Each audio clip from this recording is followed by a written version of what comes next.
For advertisement, call 8125893028. Our Gmail maxtvtelugu@gmail.com. Hi hello నమస్తే welcome to max TV. నేను మీ శ్రావ్స్. ఈరోజు మనతో పాటు ఉన్నారు Satish Kalluri, video marketing specialist and founder of video stars academy. మరి సార్తో మాట్లాడేద్దాం. నమస్తే సార్. నమస్తే శ్రావ్య గారు. ఎలా ఉన్నారు సార్? అద్భుతంగా ఉన్నానండి. Okay sir.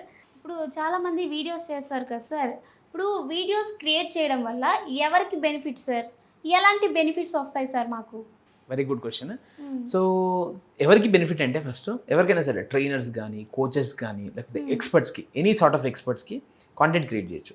సో మిగతా వాళ్ళు చేయకూడదు అంటే చేయొచ్చు, కానీ వీళ్ళకైతే మంచి బెనిఫిట్స్ ఉంటాయి అన్నమాట. ఫర్ ఎగ్జాంపుల్ డాక్టర్స్ కావచ్చు, ఎనీ సార్ట్ ఆఫ్ ఎక్స్పర్ట్స్కి మనం కాంటెంట్ క్రియేట్ చేయడం ద్వారా మనం ఫస్ట్ పర్సనల్ బ్రాండ్ బిల్డ్ చేసుకోవచ్చు.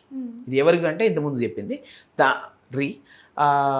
దాంట్లోనే మనం పర్సనల్ బ్రాండ్ బిల్డ్ చేసుకుంటూ వాళ్ళు మంచిగా చాలా ఎక్కువ మందికి రీచ్ అవ్వచ్చు and at the same time ఆ టాపిక్ పైన డీపర్ నాలెడ్జ్ కూడా సంపాదించవచ్చు అనమాట. సో పర్సనల్ బ్రాండ్ బిల్డ్ చేయడం వల్ల చాలా అడ్వాంటేజ్ ఉంటాయి. ఒకటి ఏంటంటే మనం we don't need to fight with in the competition అనమాట. సో మనం ఆల్రెడీ ఫర్ ఆ ఇండస్ట్రీలో కనుక 100 మంది ఉంటే కనుక ఆ 100 మందితో కాంపిటీషన్ పోటీ పడాల్సిన అవసరం లేదు అనమాట. మన వీడియోస్తో మనం స్టాండ్ అవుట్ అవ్వచ్చు, మనం నెక్స్ట్ లెవెల్కి వెళ్ళొచ్చు అనమాట. We can grow beyond competition. So అట్లా మన పర్సనల్ బ్రాండ్ బిల్డ్ చేయడం ద్వారా, ఫర్ ఎగ్జాంపుల్ నా సతీష్ కల్లూరి ఉంది, నాకు తెలిసిన ఇంకొక ఫ్రెండ్ ఉన్నాడు బద్రీనాథ్ గిల్లా అని చెప్పేసి, అతను ఒక యోగా ఎక్స్పర్ట్. మెహర్ కుషాల్ అని చెప్పేసి ఇంకొక ఎక్స్పర్ట్ ఉన్నాడు. సో ఇర్రెస్పెక్టివ్ ఆఫ్ మన ఎక్స్పర్టైజ్ మనం పర్సనల్ బ్రాండ్ బిల్డ్ చేసుకోవడం ఈ డిజిటల్ వరల్డ్లో చాలా చాలా ఇంపార్టెంట్ అనమాట. ఎస్పెషల్లీ ఆఫ్టర్ కోవిడ్ దీనికి చాలా వాల్యూ పెరిగింది. ఇంకా మీరు చూస్తే కనుక చాలామంది పర్సనల్ బ్రాండ్తో వెబ్సైట్స్ కూడా తీసుకుంటున్నారు. నాకు కూడా satishkalluri.com అనే ఒక వెబ్సైట్ ఉంది. నా కంపెనీ పేరు నెక్స్ట్ మార్కెటింగ్ అయినప్పటికీ కూడా నా వెబ్సైట్ satishkalluri.com అని ఉంటుంది. దాంతోపాటు నా లోగో కూడా సతీష్ కల్లూరి అని ఉంటుంది. సో పర్సనల్ బ్రాండ్కి చాలా అంటే చాలా ఇంపార్టెన్స్ క్రియేట్ అయింది, ఎస్పెషల్లీ ఆఫ్టర్ కోవిడ్. దాంతోపాటు ఈ వీడియోస్ చేయడం ద్వారా మనకు దీనికి ఒక యాడ్ ఆన్ లా ఉంటుంది. మనం ఏ బిజినెస్, ఒక నాలెడ్జ్ బిజినెస్ చేయడానికి మాత్రం ఈ పర్సనల్ బ్రాండ్ని ప్రాపర్గా చేసుకోవడం ద్వారా చాలా అడ్వాంటేజ్ ఉంటాయి అన్నమాట. అండ్ అదొకటే కాకుండా పీపుల్కి ట్రస్ట్ బిల్డ్ అవుతుంది వెన్ యూ క్రియేట్ వీడియోస్. ఒక వీడియోస్ చేసి వదిలేయడం కాదు, ఏదో వన్ టైం వండర్లో కాకుండా రెగ్యులర్గా కాంటెంట్ క్రియేట్ చేయగలగాలి. అంటే చిన్న చిన్న videos every week, for example ఒక స్ట్రాటజీ అనుకుంటే కనుక వీక్లీ 3 వీడియోస్ చేయడం అనేది ఒక ఐడియల్ టైం. కరెక్ట్గా 3 వీడియోస్ అంటే ఒక మండే, వెనస్డే, ఫ్రైడే ఒక షార్ట్ వీడియోస్ చేయగలితే కనుక ఒక హిందీలో ఒక సామెత కూడా ఉంటుంది అనమాట, జో దిక్తా హే వో బిక్తా హే అంటారనమాట. అది దాని అర్థం ఏంటంటే ఏదైతే ఎక్కువ కనిపిస్తుంటుందో అదే మనకి సెల్ అవుతుంటుంది అనమాట. అంటే దాన్నే ఎక్కువ మంది కొంటుంటారు కూడా. అందుకే ఈ యాడ్స్ కూడా, కోల్గేట్ యాడ్స్ ఇవన్నీ రెగ్యులర్గా మనకు తెలిసినప్పటికీ కూడా వాళ్ళు మళ్ళీ మనకి ఎందుకు అడ్వర్టైజింగ్ చేసుకుంటారంటే బికాస్ ఆఫ్ దట్ రీజన్. జో దిక్తా హే వో బిక్తా హే. మనం కూడా రెగ్యులర్గా పీపుల్కి కనిపించగలగాలి with videos. So short form వీడియోస్తోని, లాంగ్ ఫామ్ వీడియోస్తోని అలా కనిపించడం ద్వారా we can build our good personal brand and జనాల్లో కూడా మంచి ఒక ట్రస్ట్ని బిల్డ్ చేసుకోవచ్చు. ఇంకొక దాంతోపాటు మనకి ఈ వీడియోస్ని చేయడం ద్వారా వైరల్ కూడా బాగా అవచ్చు. వైరల్ ఎట్లా అవుతామంటే, ఫర్ ఎగ్జాంపుల్ మీకు చాలా వీడియోస్ చూస్తుంటారు కదా, మీరు ఇన్స్టాగ్రామ్లో చాలా కాంటెంట్ చూస్తుంటారు కదా, మీకు బాగా నచ్చింది అనుకోండి ఆ వీడియోని, ఏం చేస్తారు మీరు? లైక్ చేస్తా, షేర్ చేస్తా, ఓకే, నచ్చితే డౌన్లోడ్ కూడా చేసుకుంటా, సేవ్ కూడా చేసుకుంటారు. సో ఈ రకంగా కాంటెంట్ మనం పీపుల్కి నచ్చేలాగా కాంటెంట్ చేస్తే కనుక మన టార్గెట్ ఆడియన్స్కి అది చాలా ఎక్కువ వైరల్ అవ్వడానికి స్కోప్ ఉంటుంది అనమాట. మనకి ఇంతకుముందు ఏంటంటే ఒక పాంప్లెట్స్ ఇటువంటివి వేసుకుంటే కనుక ఎక్కడున్న పాంప్లెట్స్ అక్కడే ఉండేవి. ఒక న్యూస్ పేపర్లో యాడ్ వేసుకుంటే ఆ సాయంత్రానికి అది అయిపోతుంది అనమాట.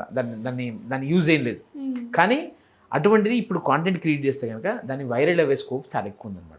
అండ్ దాంతోపాటు మనకు ఇంకొక పెద్ద అడ్వాంటేజ్ ఏంటంటే, right from college going student దగ్గర నుంచి వెళ్ళి మనకి ఒక 60 years 65 years మన అమ్మమ్మ నాన్నమ్మ వాళ్ళు కూడా అందరూ మొబైల్ వాడుతున్నారు, అందరికీ స్మార్ట్ ఫోన్లు ఉన్నాయి, అందరూ ఇన్స్టాగ్రామ్లో కానీ, యూట్యూబ్లో కానీ, ఫేస్బుక్లో కానీ ఏదో ఒక అకౌంట్ క్రియేట్ చేసుకుంటున్నారు, వీడియోస్ చూస్తున్నారు. అదొకటే కాదు, కాంటెంట్ ఎట్లా కన్జ్యూమ్ చేస్తున్నారంటే యావరేజ్గా ఒక స్టడీ ప్రకారం ఏంటంటే మినిమం ఒక 4 to 6 hours of time spend చేస్తున్నాం మనం మొబైల్ పైన ఎవ్రీ సింగిల్ డే. మొబైల్ పైన, ల్యాప్టాప్ కాదు, మొబైల్లో కన్జ్యూమ్ చేసే టైం ఎంత అంటే 4 గంటల నుంచి 6 గంటలు మినిమం. దాంట్లో 80% ఆఫ్ టైం పీపుల్ వీడియోస్ మీద టైం స్పెండ్ చేస్తున్నారు. సో అందుకే మనం వీడియో ఒకటే సింపుల్ లాజిక్ ఏంటంటే, పీపుల్ ఎక్కడైతే టైం స్పెండ్ చేస్తున్నారో మనం టైం స్పెండ్ చేసి మనల్ని మనం మార్కెట్ చేసుకోగలగాలి. So that's the reason video marketing is very very very important. Sir మరి ఇప్పుడు వరకు మీరు చెప్పారు కదా, పర్సనల్ బ్రాండ్ బిల్డప్ చేసుకోవాలి అని. మరి అలా బిల్డ్ చేసుకోవడానికి మీరు మాకేమైనా ట్రైనింగ్స్ ఇస్తారా సార్? తప్పకుండా ఇస్తాను. నేను ఎవ్రీ వీక్ ఒక వర్క్షాప్ కండక్ట్ చేస్తాను అనమాట, వీడియో డామినేషన్ వర్క్షాప్. సో మనం వీడియోస్తోని ఎట్లా డామినేట్ చేయాలి మార్కెట్ అనే ఆస్పెక్ట్లో నేను ట్రైనింగ్స్ ఇవ్వడం జరుగుతుంది. సో అది అటెండ్ అవ్వచ్చు. అది కేవలం 42 రూపీస్ ఉంటుంది. అది 42 రూపీస్ అంతే. అంతే. అంటే కాంటెంట్ క్రియేషన్ నా దృష్టిలో ఏంటంటే ఒక మ్యారథాన్ లాగా అనమాట. అదొక స్ప్రింట్, ఒక 100 మీటర్స్ స్ప్రింట్ లాంటిది కాదు. సో మ్యారథాన్ అనేది 42 కిలోమీటర్స్ ఉంటుంది. ఆ 42కి ఇండికేట్ చేస్తూ నేను 42 రూపీస్ పెట్టడం జరిగింది అనమాట. సో అంత తక్కువ ప్రైస్లో పెడితే ఏంటంటే పీపుల్ ఈజీగా నేర్చుకోవడానికి వస్తారు. అక్కడికి వచ్చిన తర్వాత people like my content, they can enroll for my regular training programmes. So మీరు ఇది ఓన్లీ ఆన్లైన్లోనే చెప్తారా సార్? మొత్తం ఆన్లైన్లో చెప్తాను. Online is more than enough. ఆన్లైన్లో ఏంటంటే ఎక్కడి నుంచి నాకు మనకి కస్టమర్స్ కానీ మన కమ్యూనిటీ మెంబర్స్ కాకినాడ, పీఠాపురం నుండి కానీ, వైజాగ్ నుండి ఉన్నారు. దాంతోపాటు హైదరాబాద్లో కూడా డిఫరెంట్ పార్ట్స్లో కూడా ఉందన్నమాట. సో వాళ్ళ కాంటెంట్ క్రియేషన్ జర్నీకి నేను ప్రాపర్గా ఒక మెంటర్ లాగా వాళ్ళకి హెల్ప్ చేస్తాను. చాలా బాగా చెప్పారు sir. Thank you so much. చూసారు కదా ఫ్రెండ్స్, మీరు కూడా పర్సనల్ బ్రాండ్ బిల్డప్ చేసుకోవాలనుకుంటే కింద స్క్రోల్ అవుతున్న నెంబర్కి కాల్ చేయండి.